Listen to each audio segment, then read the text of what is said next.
Pozdrav ljudi, znači ovak, danas imamo jedan kratki tutorial kak ja radim coilove, znači grijače, na RDA. Znači imamo neke stvari koje su vam potrebne za to. Pinceta, da li bila keramička ili stainless steel, bilo šta. Jedina razlika u tome je da sa keramičkom pincetom možete zagrijavati grijač, istovremeno ga malo skupljati, pritiskati. Sa stainless steel morate pustiti, znači da se grijač zagrije, pustiti tipku za napon, da to tako nazovem, i onda pritisnuti. Budem to pokazati još kasnije. Trebamo odvijač, zavisno o vašem RDA, neki imaju križaste postove, neki imaju Allen key ili vam imbus, bar ja to tako zovem. Trebaju vam neke škarice za rezati kantal ili bilo koju drugu žicu koju koristite, neki odvijač na koji budemo motali to, žicu, vate i naravno žica. Ja trenutno koristim kantal, to je 26 gauge ili vam ga 0,4 mm debljine. Imate različite debljine kantala od 0,32 do 0,5 pa tako dalje, tako dalje. Znači, kantal se standardno koristi, čak bi ja rekao najviše. On je znači za vatažu, znači za power mod. Dalje imate nikel, titanium, po novome stainless steel.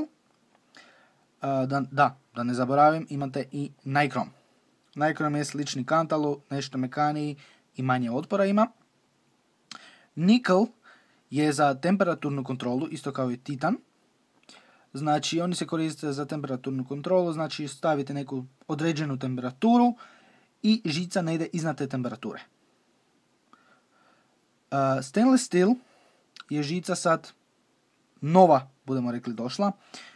Ona se može koristiti i u power modu, znači za vatažu klasično, može se koristiti u temperaturnoj kontroli. Znači, razlika je jedino kako je slažete. U temperaturnoj kontroli žice vam se ne smiju dodirivati jer bude došlo do kratkog spoja. Znači, moraju biti spaced coils ili razdvojeni grijači. Znači, razdvojeni, razmaknuti, ne smiju se dodirivati međusobno. A u vataži naravno smijete raditi sve i svašta, svakakve gluposti. Znači, ja koristim, kako sam rekao, Twisted Messes, znači to je 4% RDA. Ja budem radio dual build, znači dvije zavojnice, dva grijača. Nešto je jednostavno, svaki grijač možda bude 7 namotaja. Znači, treba mi žica. Znači, možete kupiti svakakve žice od svakakvih dućana raznih. Znači, tu imamo odvijač. Imate različitih debljina odvijača. Znači, ovaj je specifično kupljen za ovu uporabu. Gore imate, znači, različite debljine. Od 3 mm, 2,5 i ja mislim da je ovo da je 2. Nisam 100% siguran. Znači, 3, 2,5, 2. Standard, kako većina njih radi, za RDA je 2,5 i 3. To se najčešće zapravo koristi. Znači, čim veći unutarnji promjer grijača imate, tim više vate možete staviti, tim znači više grijač upije tekućine. I može više tekućine ispariti. Znači, ja budem motao na 2,5 mm unutarnji promjer grijač. Znači, rekao sam otprilike 7 namotaja. Znači, da je jedan grijač, to bi ispalo za 0,7, 0,8 ohma. Ovako bi moglo ispati 0,3 ohma, 0,4 ohma. To budemo još vidjeli točno. Pa da krenemo. Znači, uzet ću kantal. Odredit ću si otprilike koliko mi treba za te dvije žice, za ta dva grijača.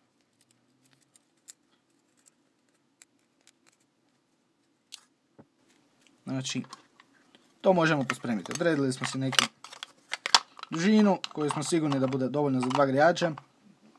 Možete staviti čak nešto više nego mislite da bi trebali, za svaki slučaj da vam ne ponestane. Znači ja sad tu imam neku žicu.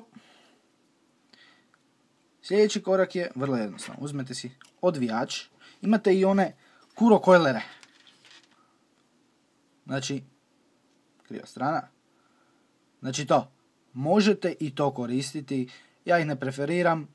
Tu i tam ih uzmem zato jer imaju dobri rub. Pa znam i na tome motat grijač. Ali trenutno budemo na standard. Na odvijaču. Svako mora imati doma odvijač. Znači sljedeći način kako ja radim.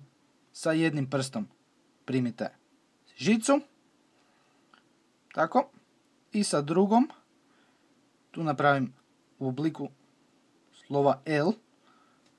Znači tako. I tu pritisnem. I jednostavno počnite motati. Znači trebate imati neki otpor. I motate čim bliže jedno drugome. Stavit ću znači otprilike 7 namotaja. Ne otprilike nego 7 namotaja.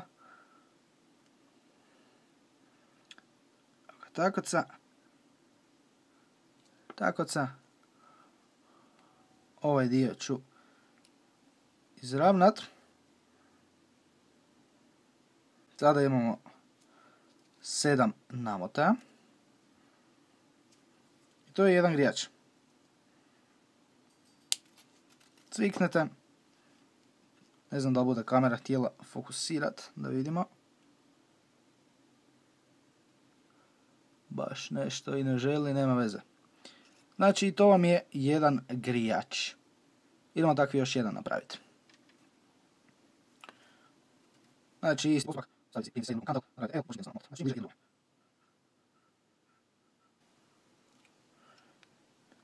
Kada radite dual coil, znači grijač, zapravo gdje su dva grijača, build gdje su dva grijača, morate imati isti broj namotaja na jednom i drugom grijaču. Znači identično, inače mogao bi se desiti da se mod, znači baterija malo zezne, krivo očita ome, moglo bi shortati, znači kratki spoj davati, svašta se može desiti, znači mora biti potpuno isti broj omotaja. Znači, isto tako, cviknemo višak. Znači, evo kako sam rekao, ostao mi je višak. To možete pospremiti za poslije. Dobro dođe. Znači tako, imamo dva grijača. Sljedeća radnja vam je jednostavno te grijače umetnete u postove. Znači da još jedan puta napomenem. Svaki RDA se razlikuje. Znači to može biti različito. Možete imati 4% RDA ili 3%. Znači pošto ja imam RDA sa 4%, ja mogu prvo staviti jedan grijač, pritegnut ga i zatim staviti drugi. Kada imate sa 3% RDA, onda umetnite oba dvije zavojnice i tek onda pritežete. Tek tada. Znači to za sada ništa nije zategnuto još se da pomaknuti sve.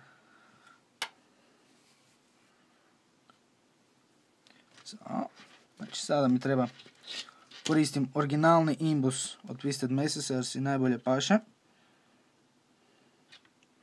Lagano dotegnemo, znači ne smijete previše dotezati iz razloga jer kod nekih RDA mogla bi i žica puknuti zbog pritiska šarafića. Znači lagano, ništa ne trebate tiskati, koliko ide, koliko osjetite. Tako se. Sada pokazat ću vam dvije tehnike kako možete ove viškove žica trgnuti. Znači prva tehnika je, uzmete si klješta, čak škarem ovu i jednostavno cviknete višak proć. Tako i na drugoj strani. Znači evo, višak maknut. Znači nema više viška, grijač je tu. Budemo ga malo centrirali. Znači uzmete si odvijač i jednostavno pogurnete ga u sredinu. Bar ja volim imati grijač u sredinu. Ako je sa strane, nema veze. Tako, idemo tako drugo napraviti. Znači, uzmemo grijač, napravimo ovo, stavimo unutra zavinicu, zavca i pretenemo.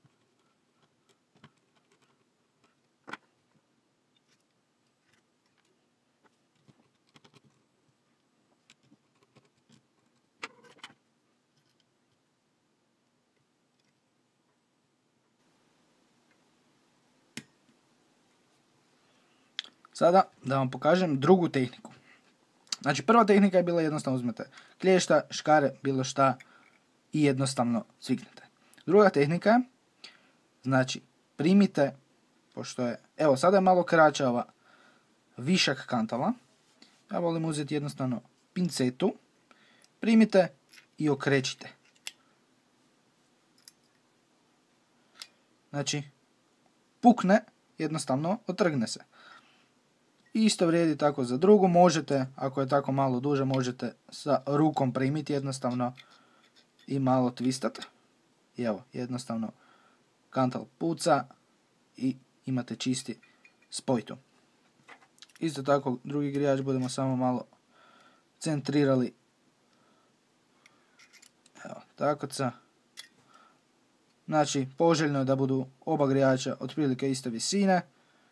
Ne mora sad biti na milimetar, ali da bude otprilike iste visine, otprilike u sredini. Znači da su oba dva grijača u sredini. Da vidimo koji smo otpor dobili. Samo da prebacim na vatažu. Znači 0,4 ohma. Da vidimo, stavimo na ovo malo previše. Stavit ćemo na 20 W, da vidimo kako se žice zagrijavaju. Znači sada ovako pogledamo kako se zavinice zagrijavaju.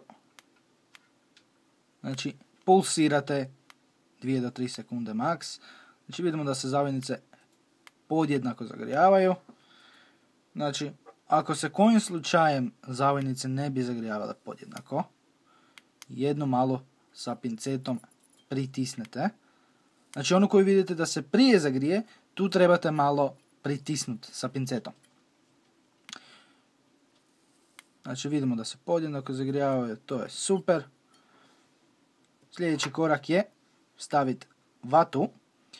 Znači to ne budem pokazivao, to imate u prijašnjem videu pokazano kako staviti vatu u grijač. Znači čisto jednostavno odrezite određenu mjeru vate, stavite nutra, zapakirate nutra u ove kanaliće gdje možete staviti tekućinu. Dobro namočite sa tekućinom vatu i grijač. To je to u biti. Znači dobro si proučite Ohmov zakon, kakve baterije koristite, mod koji koristite, koliko dopušta da nisko idete sa omažom. Za početnike ne preporučam ništa ispod 0,5-0,4 ohma. Znači tek kada proučite dobro Ohmov zakon, kada znate šta radite, onda buildati ili znači raditi grijače ispod 0,4-0,5 ohma. To je moja preporuka. Znači što se tiče baterije, ja koristim 25 amperske baterije. Znači bitno je za nižu omažu da imate 20-25 amperske baterije. Znači to je jedna od većih amperaža. Čisto se radi o tome, znači baterija mora dati dovoljno struje u grijače. Inače bi se moglo desiti da baterija ventilira, znači počne se samo zapaljivati, može doći do eksplozije ako ne pazite i tako dalje i tako dalje. Znači proučite si Ohmov zakon, imate svugdje na internetu, imate čak stranicu Steam, Vapes, nešto tako, gdje možete izračunati točno sve. Znači možete izračunati ako stavite na primjer 7 lamota, koja omaža bude to, koliko bude baterija trebala ampera dati za taj grijač i preporuke koje baterije trebate koristiti. Znači proučite si sve dobro prije nego počnete sami raditi grijače. To bi bilo sve od mene. Sljedeći video očekujte uskoro. Budemo nešto radili, možda neki kompliciraniji grijač. I to je to ljudi. Uživajte. Čujemo se. Pozdrav!